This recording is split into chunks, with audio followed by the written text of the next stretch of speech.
You must find out about that chauffeur scandal and wire us immediately. What chauffeur scandal? Oh, don't be silly. The whole coast is buzzing with it. Oh, you mean a valet. Chauffeur, valet, a combined occupation, really. Rife apparently the most delirious opportunities. Do you think it's true? Do you think Meg really did it? Certainly. You only have to look at her.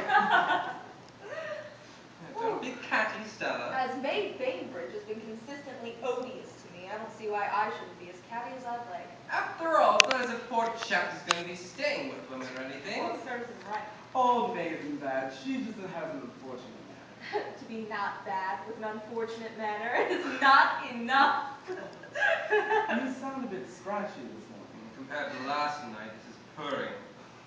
Well, it's a sunny day out anyhow. It better be. Well, I feel terrible. Why? Pearl Brand insisted on paying at the big table with me, and I lost the whole packet. God. What?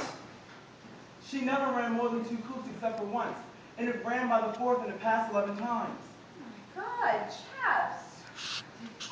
Did it ever occur to you to strike her in the face? Would you mind waiting for that allowance to start with you? When do you get that allowance, chaps? The 1st of May. Oh, certainly, dear. Don't be silly. God is love. There is no pain. Oh, let me come in. Come in. Good morning, everyone. I'm suicidal. Why? What's the matter? Everything's the matter. Went down 20 mil last night and precious Baines got distemper. I had to wake up at 7 o'clock this morning to take him to the vet. And on top of that, I got a telegram from Nikki and Vera to say they're arriving tomorrow. Tomorrow? Do you know that they're arriving tomorrow? Yeah, which means that I shall have to turn you out, which I absolutely loathe. Oh, I do feel so dreadful about it.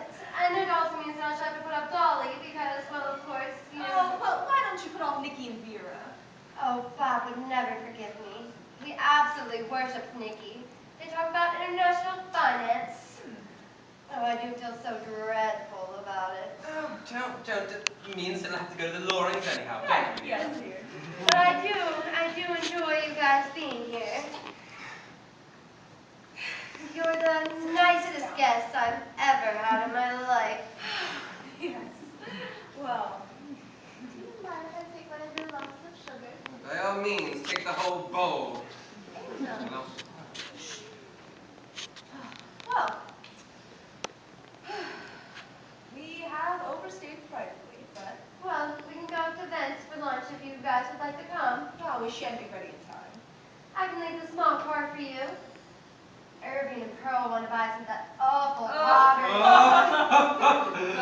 Excuse me, madam. What is it, Murdoch? This Guy Fawcett has arrived for Lord Chapwood. Has his lordship's luggage gone down yet? Yes, madam. Very well.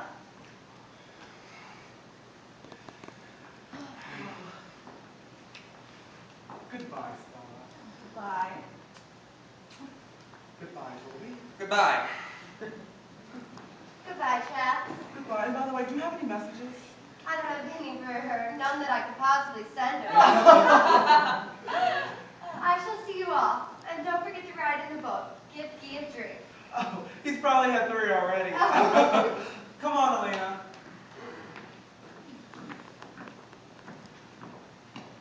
Oh, I do feel so horrid about turning you out. Oh, you know, I was saying earlier, we overstayed, but we were having such a lovely time. Yes. If it were anyone else but Nikki and Vera, I'd tell them to go to hell.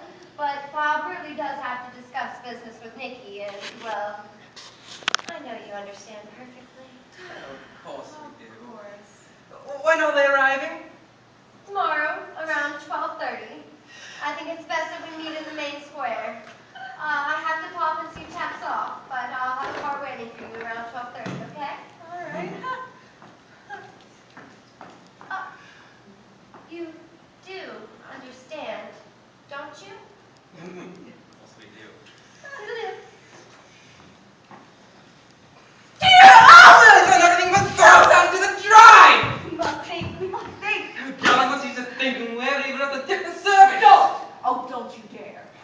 Oh, gosh. Do you think if we asked her nicely, Alba would lend us 10,000 francs? Of course she would. And she'd dine out on it for a week. Anyway, 10,000 wouldn't be enough. Not nearly enough. We've got our pair of bridge debts and our train fares home and Nanny's train fares in the service. Oh, God. Who is it? Murdoch, madam. Come in. Mrs. Lloyd Ransom asked me to come over to talk to you about your reservations. Reservations? Yes, for the afternoon train tomorrow. For the afternoon train tomorrow, I took liberty of calling over down to the hall porter at the Majestic balcony. Oh, that's rather generous of you, Murdoch. Why the hall porter at the Majestic? He happens to be a personal friend of mine. He does a lot of odd jobs. It may be a bit odder than he bargained for, Murdoch. Well, what have you got for I us? beg your pardon, sir? What have you got for us, Murdoch? I have two sleepers and one free maid. Two single sleepers and one free maid. Oh, That's what Mrs. Lloyd Ransom asked me to ask you to tell you about. It's a shame they don't have sitting rooms on continental trains. Well, you'll have to change them. See, Murdoch, we're not going back to London. We're going to Venice. Isn't that right? Yes. Well, that's right. That's what Mrs. Lloyd Ransom told me, too. She didn't happen to mention in passing that my sister was going to have a baby in July, did she? No, well, I will send the tickets up to you as soon as they arrive. There is a small laundry bill as well. Oh, you think of everything, Murdoch. Yes, I've given that to your maid. Oh, well. Thank you, Murdoch.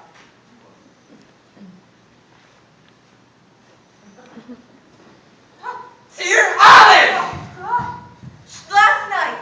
She had it all arranged last night. I think I'd like something quite dreadful to happen to Olive. Something rather embarrassing, like getting sick at a court How ball. dare she? It's insufferable! After all, she badgered us to come. Now she's badgering us to go! Is there anyone we can cable to? Don't be ridiculous, darling. We've exhausted every single telegraph exchange years ago. Do you think that I could do a little light prostitution at the casino tonight? You have to work bloody hard for 10,000 francs tomorrow morning. There's no need to be rude. Well, if you thought that from the beginning, boss, I think it would have been a bit easier, don't You you have think? the moral standards of a warthog. Go on. Think. There must be something. There's there must nothing. be some way out. Nothing's any use. There's no way out. Darling, this is desperate. We're going to have to take a chance. What do you mean? Your bracelet. What? No. Don't be absurd. Well- That's 15 pounds. We'll send Nanny McCann over this afternoon. What I tell you. Shut up! At most, we can get a couple thousand francs for it. Well, I bet you we couldn't. With my waistcoat buttons, I'd wager to say that we could. Even then, what's the use? This is useless. I'll gamble tonight. No. I'll be careful, I promise. I promise. We'll just have just enough for 3 girls at the minimum. At the big table. Not the big table. The biggest. Oh, God.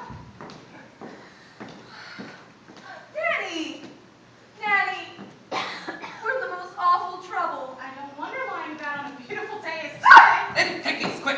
What's this? I need you to go into camp this afternoon and pop them. Oh, I couldn't. I really couldn't. You must. Nanny, The beautiful bracelet that your Aunt Agnes gave you? look, we've got to leave tomorrow and we haven't gotten any money at all. We owe a lot as well. Please go and pet the 12 o'clock train. Well, I shan't get much for this. Say you will, Nanny. The man in the pawn shop will split his sides when he sees Oh, me never again. mind about that now. Please, Nanny. We're desperate. Well, I could advance you a little. No. Oh, we wouldn't hear of it. Anyway, a little's no good. We have to have a lot. Very well. Well, wait. Nanny, how much do we owe you already? 342 pounds all told. Go on, Nanny. Go like the wind.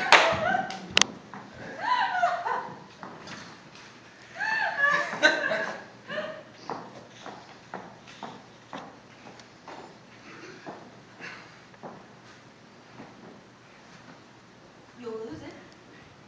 I know you will. I wish I could play the damned game.